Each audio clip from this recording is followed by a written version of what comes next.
Welcome back, chimps. We got a new one for you.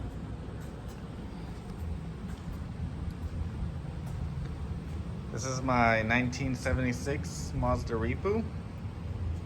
It was running perfect until it wasn't. It was low compression on the rear housing, on the rear rotor actually, and it was reading like 30 psi. Anyways, this is a 13B semi-peripheral port. This is the 7689 VS Racing dual ball bearing turbo that was on it. I got the Racing Beat intake manifold. I just made an intake manifold gasket. Looks like a 2-year-old did it, but it should work. This is the old one. I might end up using this one because it looks a lot better, but we'll see.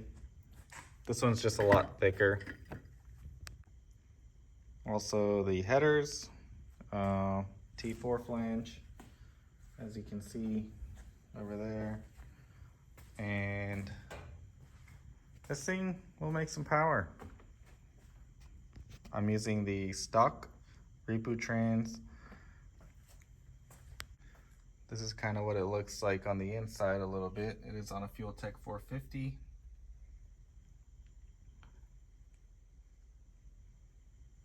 Got my rotary starter kit, check compression,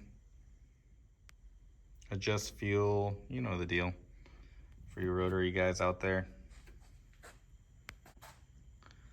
All these parts back here are all for the F-150 that's trying to get Coyote swapped. I gotta find a spot for it, but that's where it's gonna stay for now until I find more space. As you can see, it's a complete mess. We got intercooler, oil cooler. This is where the motor mounts are. Radiator right over here. Got the AN lines on the radiator. Kind of a pain. I might change them out, but does the job for now. Optima red top battery, 6 lugs. As you guys can see, I am gonna put my 9-inch rear end at some point, and that one is 4 lug, unless I can find 6 lug axles.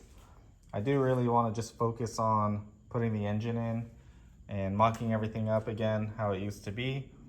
It was running perfect when I used to drive it, but it just got low and low on compression. The rear housing got to like 30 psi. It definitely needed to be rebuilt. It was the side seals that just gave up.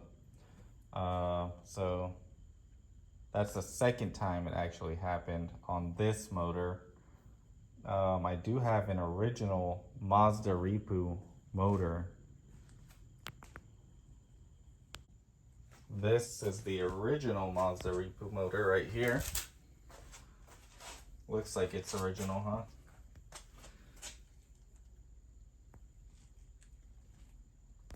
It ran and drove when I took it out. Will I ever put it in? I don't know.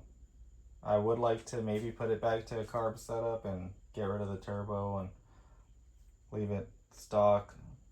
I think that's what the car would be the best for, and maybe use that other motor for, I don't know, like another RX-7 shell or something like that. It does have AC. It's another reason why I want to use this motor. I don't want to put it on the other motor because it has the supercharger belt and cog setup, as you guys can see right over here. Also right over here. And the alternator, and this is the belt for all that.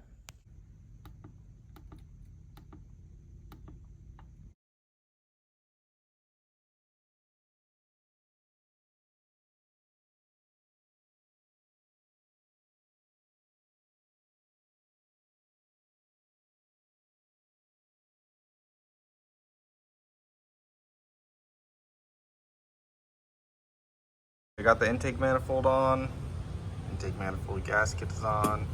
Had a little bit of issue with this one, so I had to move it around and get a new bolt. Time to put on the headers.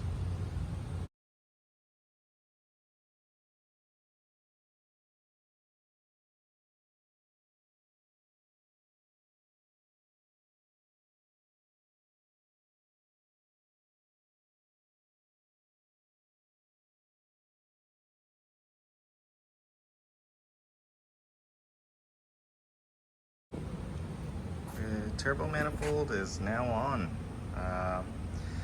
It's kind of a struggle. Had to tilt the engine on the side, as you can see. I don't really have anyone to help me right now. But yeah, I think next thing I'm gonna do is probably drop it into the car. She is a beauty.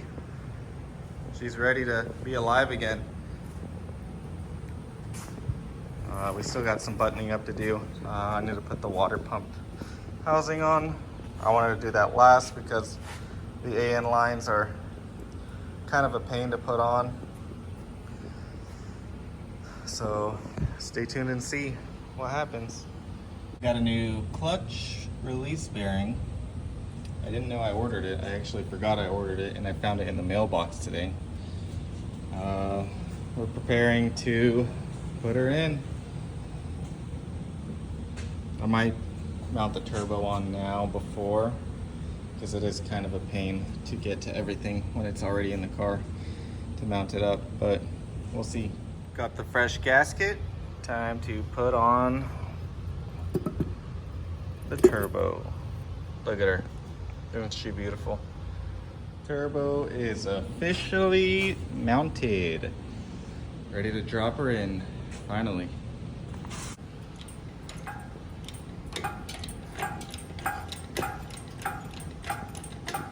After a long, sketchy battle, had to take off the turbo. Got a new strap over here. That strap chain fell off. Didn't bolt it in enough. But turbo's out, engine's in. Now we just gotta put in all the bell housing bolts and motor mount right here up front and call it a day. Motor mounts are in. I'm trying to mount the turbo in right now. There she is. She's big. Gonna get all the wind. And just like that, the turbo is mounted. I think I'm gonna call it a night here. Everything else is mounted. All I need is the water pump housing and the radiator. That's probably gonna be the hardest part for me because they're these crazy AN lines that are super small. So very small AN lines. Can't bend them, can't do anything. So that's gonna be kind of a nightmare, but it'll work. Everything will work out. We'll be able to start this thing by the next video. So stay tuned, chimps.